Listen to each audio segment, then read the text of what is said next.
North Korea fires another 2 ballistic missiles as tensions rise on the Korean Peninsula.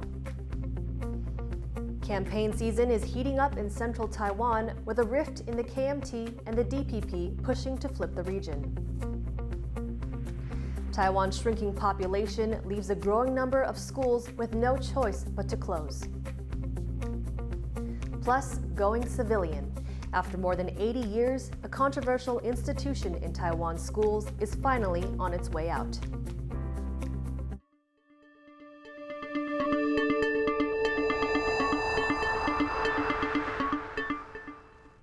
A warm welcome to TaiwanPlus News. I'm Erika Liu. Tensions are ratcheting up on the Korean Peninsula after Pyongyang fired 2 ballistic missiles in the direction of Japan on Thursday. The launch came just hours after the U.S. repositioned an aircraft carrier off the peninsula. Jaime Ocon reports. It's a record year for North Korea's missile program. For the second time in 3 days, the isolated country fired ballistic missiles into waters off the Korean Peninsula, in the 24th test since the start of 2022. That's the most North Korea's ever fired in a year. Following the latest test, South Korea's President Yoon Suk-yeol said the country would seek stronger ties with its allies to ensure its security and the stability of the region.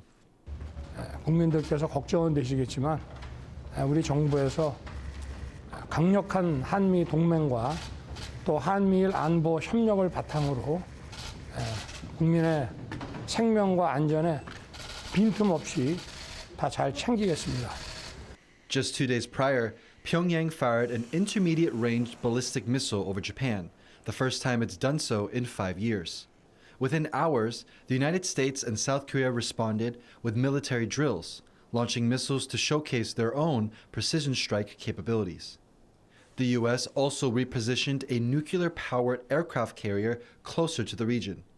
이번 항모 강습단의 한반도 재전개는 매우 이례적인 것으로 연이은 북한의 도발에 대한 한미 동맹의 대비 태세를 강화하고 북한의 어떠한 도발과 위협에도 단호히 대응하겠다는 한미 동맹의 결연한 의지를 보여주는 것입니다.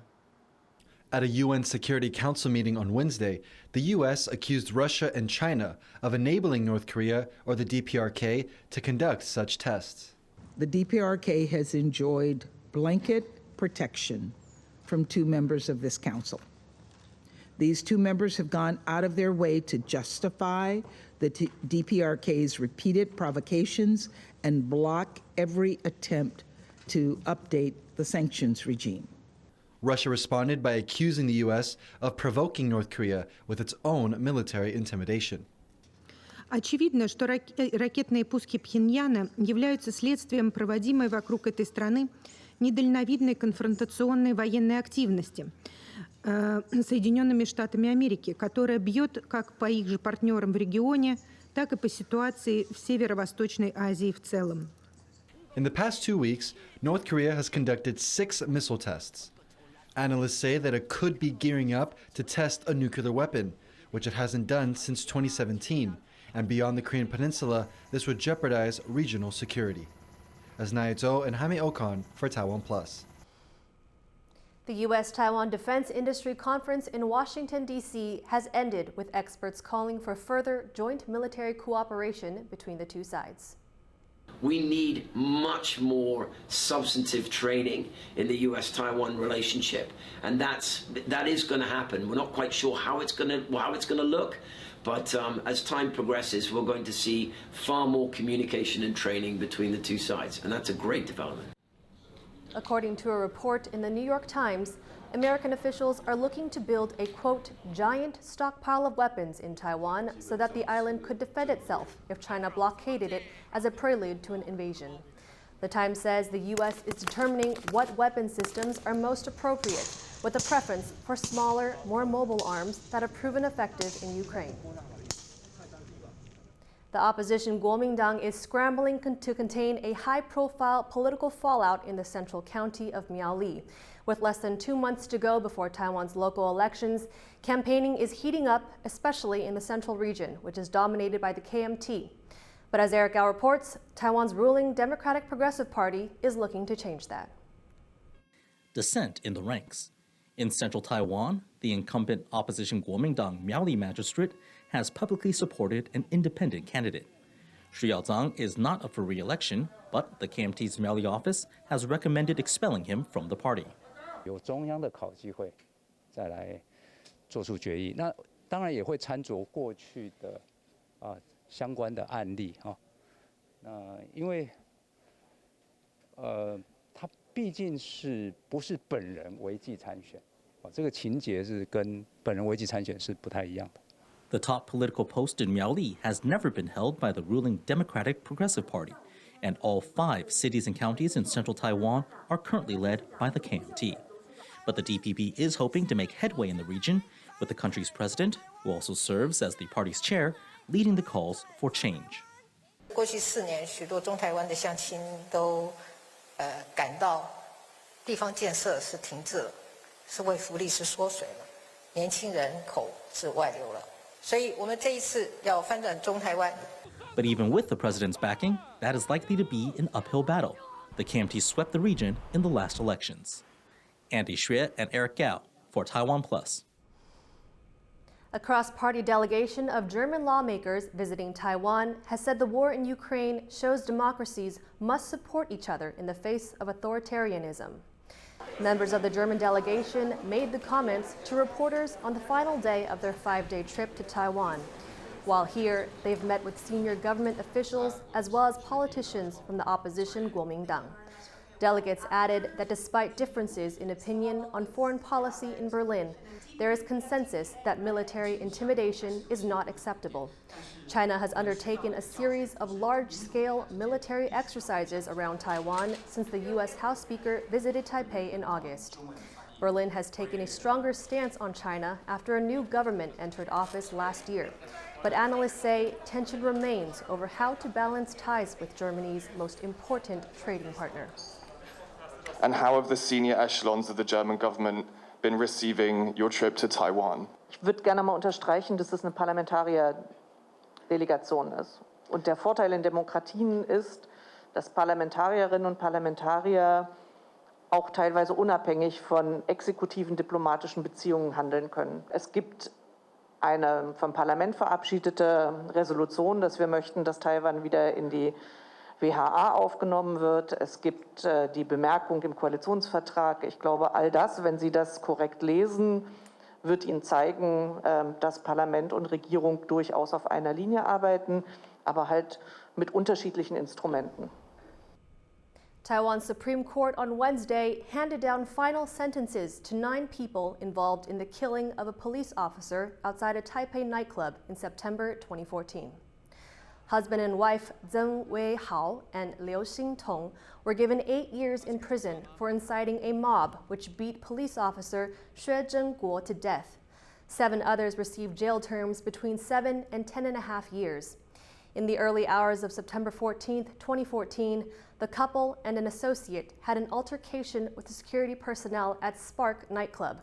They then organized friends to gather outside to confront the nightclub staff. Officer Xue was dispatched to the scene and set upon by the group. A growing number of private schools are shutting down for good as Taiwan's birth rate leaves them without enough students. The government is already set to decommission several private colleges and universities. Now, attention is turning to private high schools and trade schools with low enrollment. Jean Van Trieste reports. Shutting its doors permanently. When the Fortune Institute of Technology was founded in 1989, higher education in Taiwan was starting to boom. Getting a degree became the new norm, and private schools like this popped up across the country to meet demand. But that bubble has long since burst. And with the fertility rate declining since the 80s, and now the lowest in the world, Taiwan is left with too many universities, and not nearly enough students to fill them. Here at Fortune, only 38 remain. Fortune is one of 7 private colleges and universities the government is decommissioning. Admissions stopped last year, and the school will close next year, with remaining students and faculty to be moved elsewhere.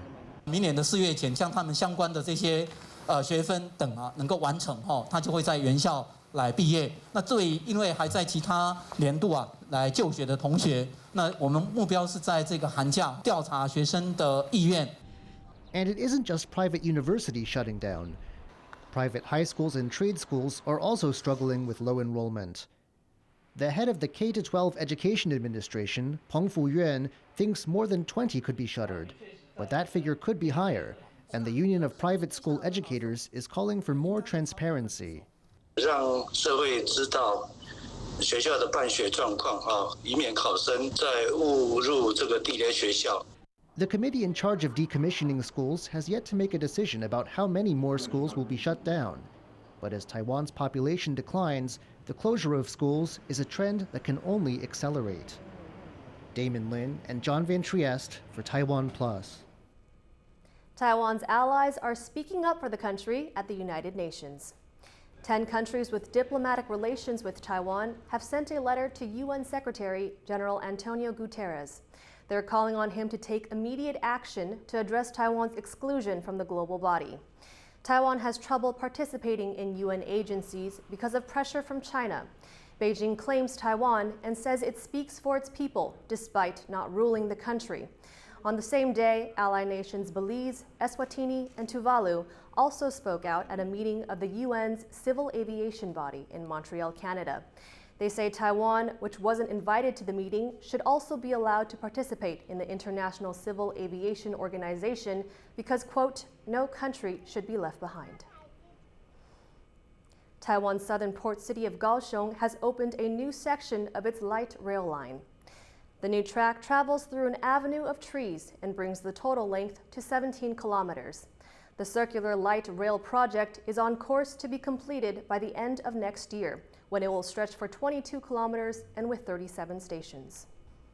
Coming up, we get to know one of Taiwan's most majestic birds, the young mountain hawk eagle. Stay tuned.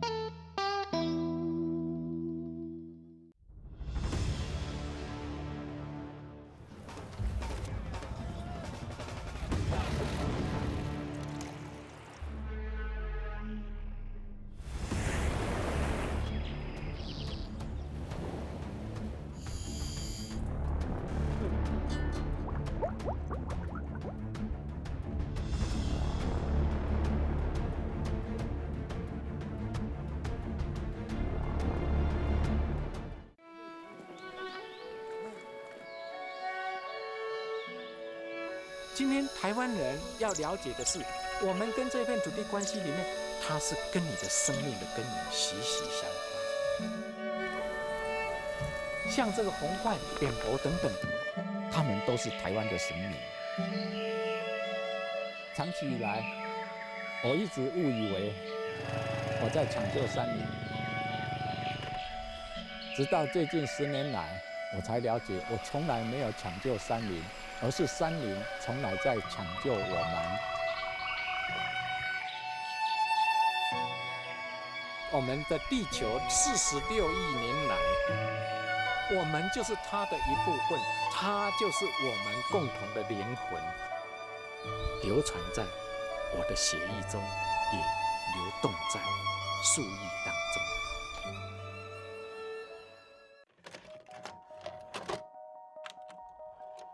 这是我们台湾人要送给台湾的礼物。我们都清楚，我们都在一起，在完成一件事情。这是我们的根。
Welcome back. You're watching TaiwanPlus News.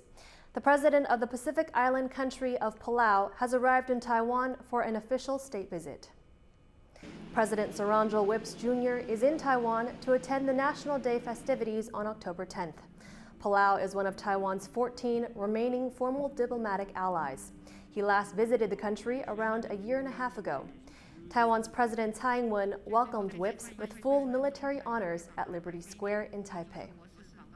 We are extremely excited to be back in Taiwan. It feels like coming home. Of course, we are here today as a demonstration of our strong partnership and our relationship. Palau is fortunate to have such a strong friend that has helped us through our most difficult times.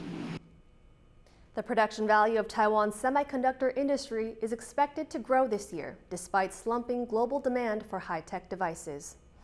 The Ministry of Economic Affairs says the country's chip sector production value was $64.93 billion in the first 7 months of 2022. That's compared to $90 billion for the whole of 2021. The ministry says demand from businesses for top-end computing devices and automobile electronics is driving the boom. After years of discussion, Taiwan is set to remove military personnel from schools by 2030 and replace them with security guards. As Jean Van Trieste reports, the practice of stationing military officers on campuses is one that goes back decades and still stirs up controversy. A controversial practice at Taiwan schools may be on its way out. In 1951, the government stationed military personnel in schools.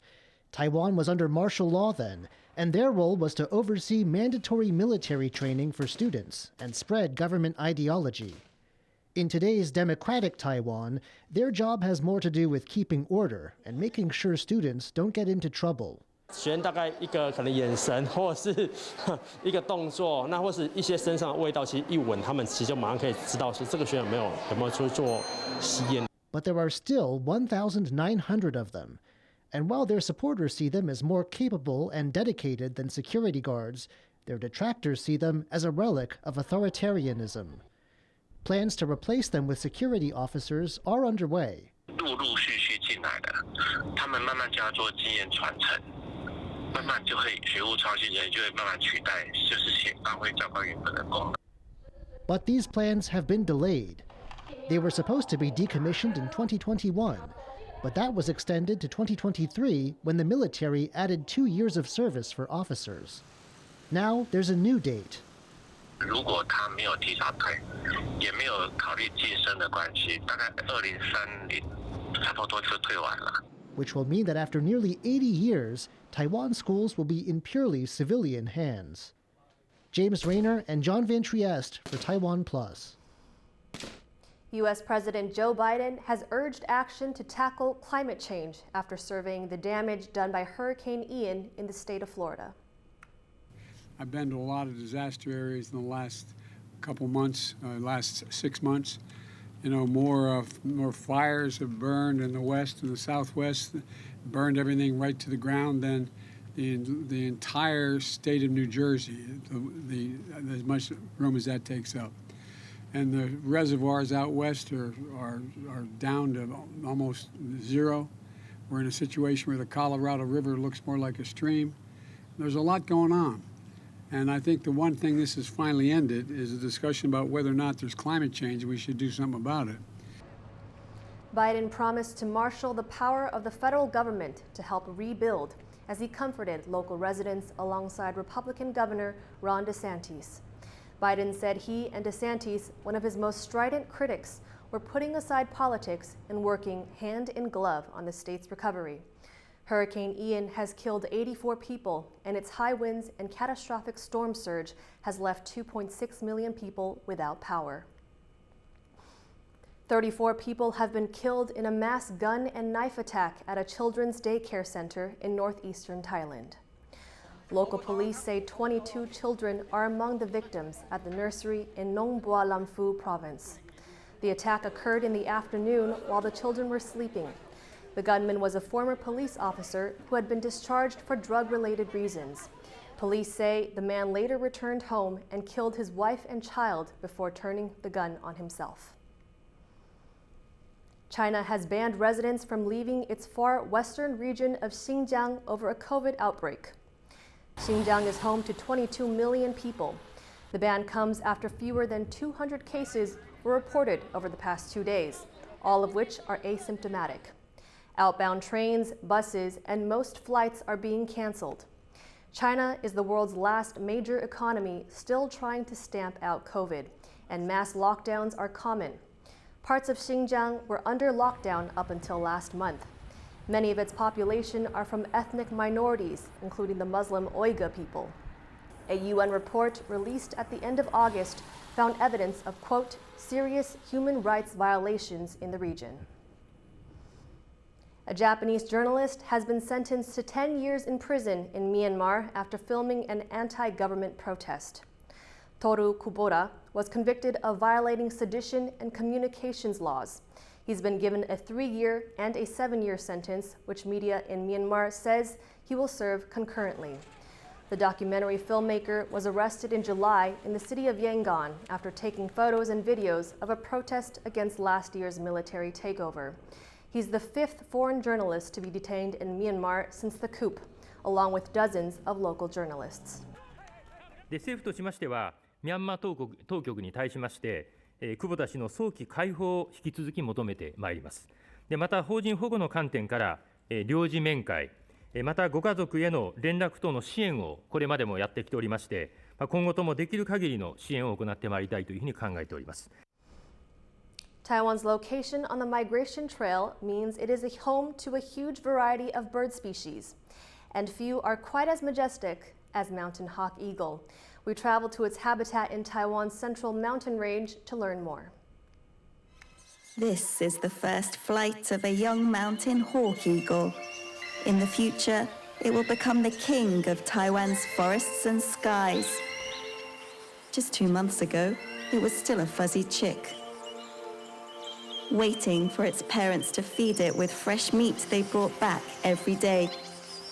During the brooding period, parent birds go by the tradition of working father and stay-at-home mother, so the one feeding is the mother, and on a nearby tree hunting is the father. These are his prey, Swinhoe's pheasants.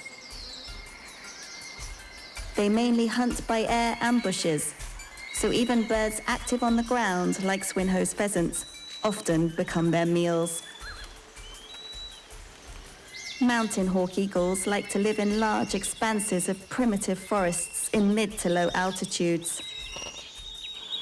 and hunt a variety of preys, almost 80% of which are mammals. In particular, Formosan giant flying squirrels are hunted from their nests and the most common.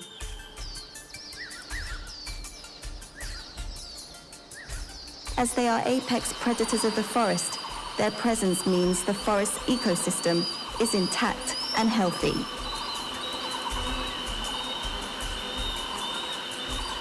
Usually, when young eagles demonstrate this type of food-begging behavior, it is a sign that its parents is about to return. This time, it brings back a Pallas's squirrel. Though they are the king of forests, their reproductive rate is very low, with 1 egg in 1 nest a year, and a brooding period lasting as long as 70 to 80 days. More than half a year passes from nest building to the young eagle's fledging. Therefore, the population is extremely low, and they are a protected wild animal in Taiwan under the list for Level 1 endangered species. The young eagle is able to eat on its own. Now, the mother does not stay by its side all the time, and rather perches on another tree, apparently to train it to survive on its own. It is finally time to fledge. For the event, the mother purposefully does not feed it, merely flying and calling from afar, ignoring the cries of the hungry youngling. Finally, driven by instinct and hunger, the young eagle leaves the nest where it has remained for almost 3 months and leaps onto the tip of the branch. This is the site of a young eagle's first flight. In just a few years, it will become the new king of Taiwan's forests and skies, just like its parents. An extremely rare fern that had not been spotted in the wild for decades has been found again. The fern was rediscovered by a field survey in central Taiwan in early 2022. It had been last recorded in 1970. Locals in the area where it was rediscovered have now cultivated more than 20 of the plants with help from researchers. It's part of a program of restoration and conservation meant to boost the fern's numbers and bring it back from the brink.